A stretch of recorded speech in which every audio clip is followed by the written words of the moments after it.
Trevor Noah, a name synonymous with wit, wisdom, and resilience. He's not just a comedian, he's a storyteller, a global voice for change, and an inspiration to millions. Today, I'll take you through Trevor Noah's 10 rules for life success, drawn from his incredible journey.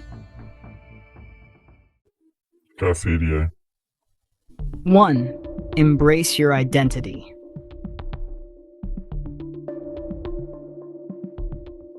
Trevor's story began in South Africa during apartheid. Born to a black mother and a white father, his very existence was considered a crime.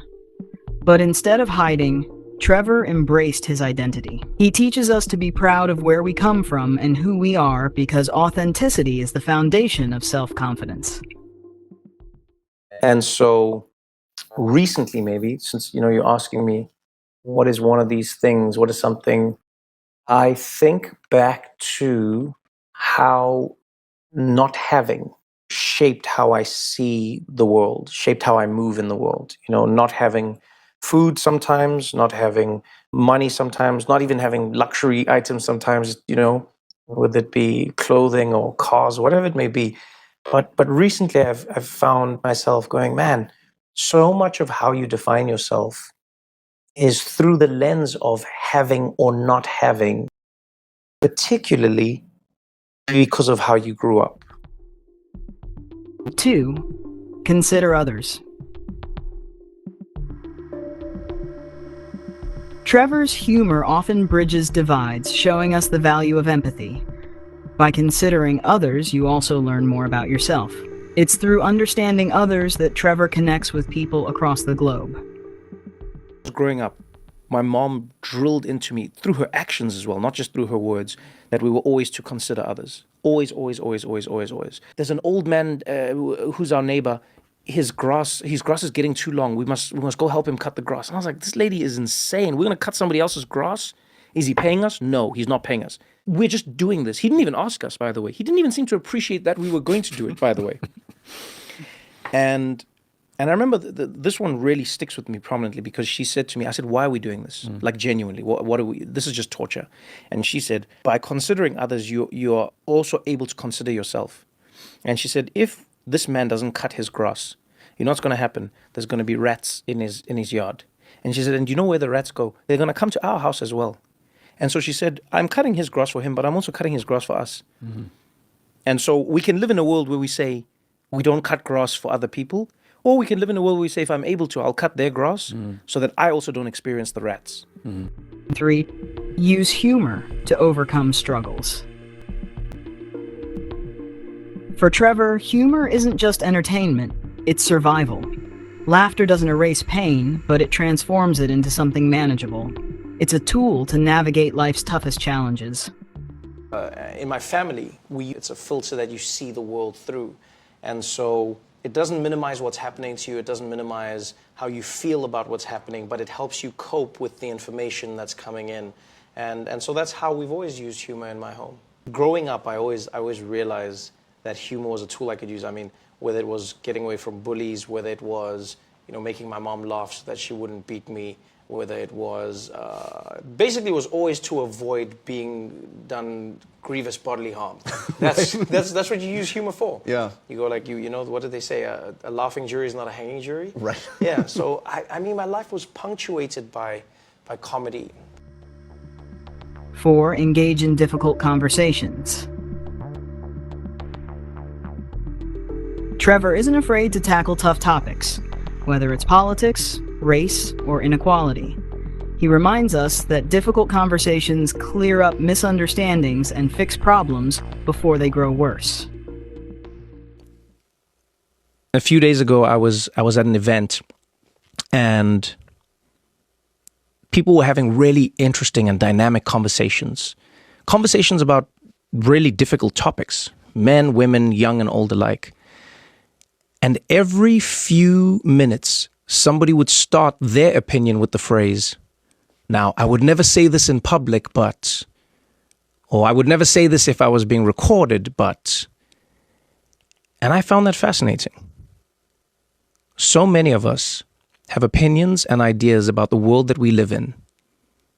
that we are either unable, unwilling, or too scared to share. And I thought to myself, if we cannot have conversations about difficult things, if the conversations themselves are now the difficult things, then what hope do we have of fixing the difficult things? 5.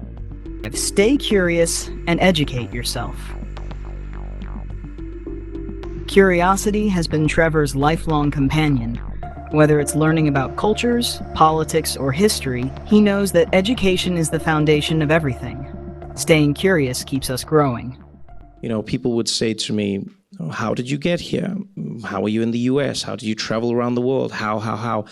And while there were a myriad of reasons that probably were the reasons that I got to where I got to, there was one kernel of truth that I always came back to, and it was education. My mom never wanted to buy me nice clothes. We couldn't afford any of these things, but the money that she did have, she would spend on books. The money that she did have, she would spend on school. She would find a way, she'd get me scholarships or whatever it would be to get me to learn. And I think the thing that I realized throughout my life was it's the foundation of everything. I've been lucky enough to meet some of the most powerful, some of the richest people in the world. And you know what's really fascinating is you'll talk to somebody who has, hundreds of millions of dollars or billions of dollars, whatever it is. And what's interesting is you'll say to them, what if you lost it all today? What would happen? And they look at you and they'll say, well, the difference is now I know how to make it. And that's what's always interesting to me, is that the true power comes in the education that they have in that space, knowing how to source funding, knowing how to grow their money, knowing how to sustain a business, all of these things, that's education. 6. Identify your passion. Trevor found his calling in comedy, a passion that has taken him from small clubs in South Africa to the world stage. Loving what you do can transform your life, just like it did for him. Contrary to popular belief, I never got into any of the things that I got into for any measure of fame. I love what I do. I love, stand-up comedy is the most important thing for me in terms of performing. I love that. Mm-hmm. And then presenting television shows is something I've always enjoyed. I've always loved combining the elements, whether it's comedy, news, social commentary, all of these things coming together. Mm. It's what I've always enjoyed. So in a weird way, it's never been my dream. It's just, it's my work.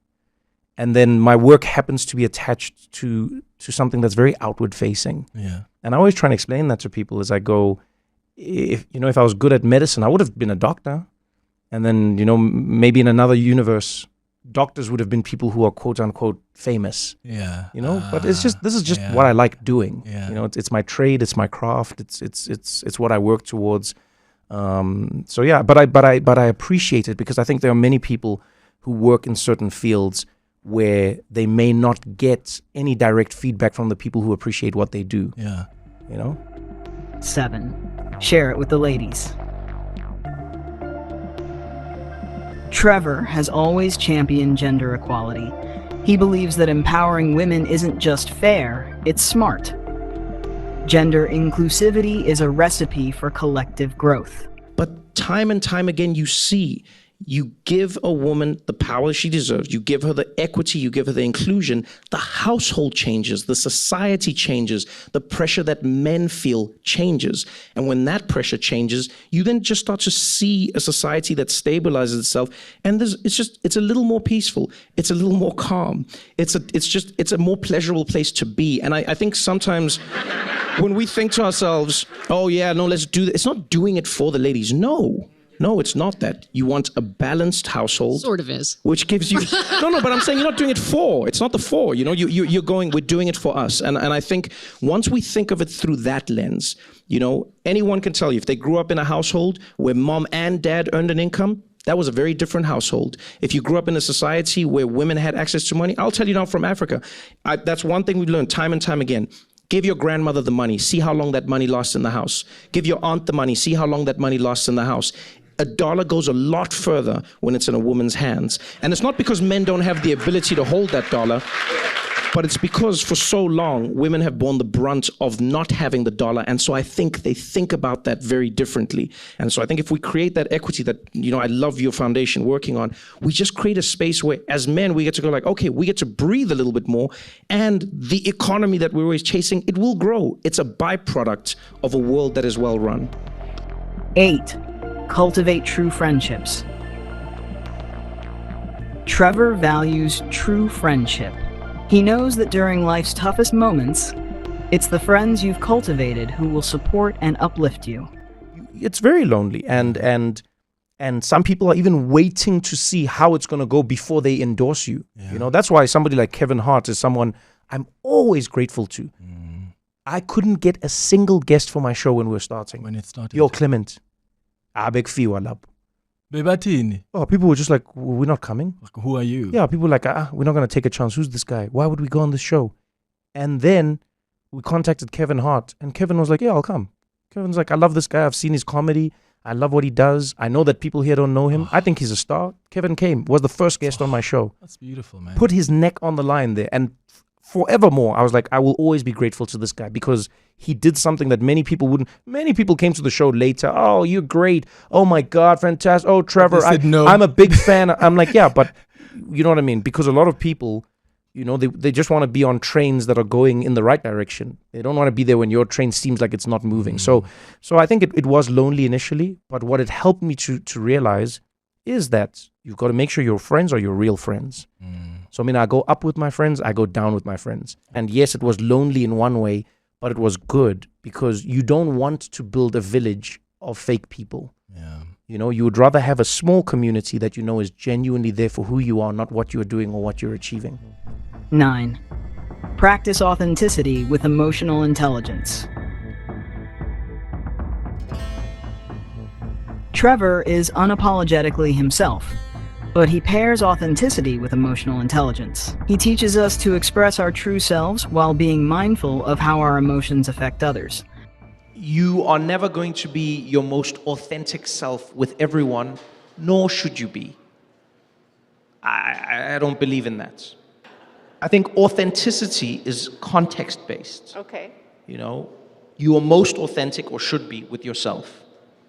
And then as those concentric circles go outward, there's different types of authenticity. So you'll be a different type of authentic with your partner or your spouse.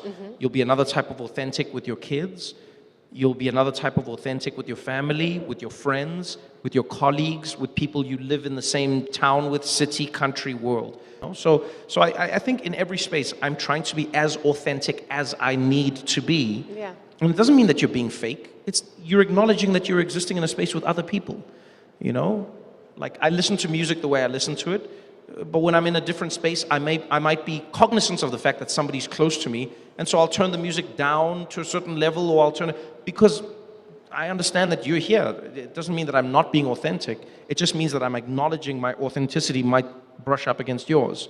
When people say, be your authentic self, it's like, which part of my authentic self? Sometimes I'm nervous. Sometimes I'm scared. Sometimes I'm grumpy. That is authentically me. So I'm just going to come in the office kicking trash cans. Shut up!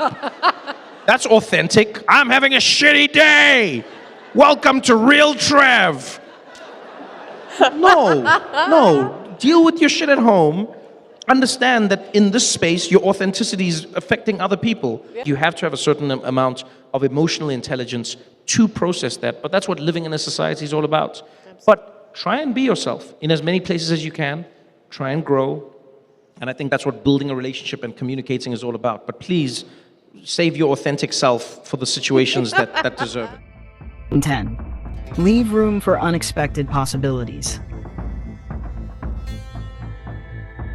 Trevor's life is proof that the unexpected often leads to greatness. He reminds us to give ourselves time and mental space to adapt when life doesn't go as planned. Flexibility creates opportunities you never imagined. The thing I've noticed in life is where you situate yourself and where you think you're going to be are often the things that define how you feel. You know, so if you think you're going to catch a flight and then the flight gets delayed or you miss it, you're now sad or depressed. But if you thought that you weren't going to get the flight, but then you catch it, now all of a sudden you're excited. You're excited. Nothing has changed in your brain or in your body or in your anything. Same flight. It's still the same everything. It's all just your expectation versus reality. And so I don't live in a world where I'm devoid of like the context of what we're living in. But you lower your expectations. I try all the time, in a wonderful way as well. Like if you say to me, like, let's have lunch, I expect there's a possibility that the lunch won't happen and you won't show up or something will happen, but not in a bad way. I'm just like, maybe it won't happen. So if you call me and say lunch is off, then I'm like, I knew there was a possibility that might happen. And can I tell you, I live a wonderful life. I expect every flight to be delayed, every flight. I expect traffic on every journey. No, but the this thing that is a happened very that day, negative that's a very outlook. negative. It's not way negative, to it's live. positive. It's not. Guys, just try it. Try it. If you're a parent, expect that your kids are not going to listen when you tell them to do something. No, I'm not saying accept it. Expect it. You'll see how your brain changes. If you work in an office, expect that one of your co-workers is going to say something or do something that's going to push you the wrong way. You're going to see how your day changes.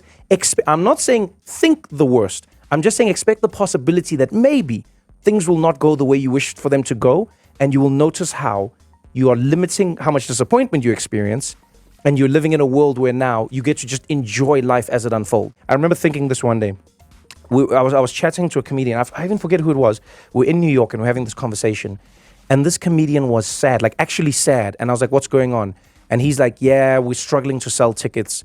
And I'm like, what happened? And he's like, we're at a theater. It seats 4,000 people. And he's like, we haven't sold out. We've sold 3,600 tickets, 3,600.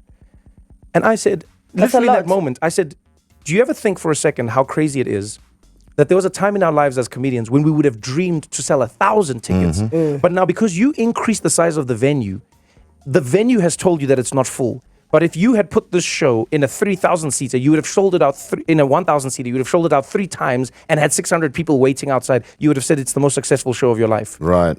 And so all I'm saying in life is just leave room for the possibility that things will not go the way that you want them to, and then you will live a life that has a lot less disappointment and depression. Trevor Noah's journey is a testament to the power of resilience, humor, and authenticity. His rules for life success are lessons we can all embrace.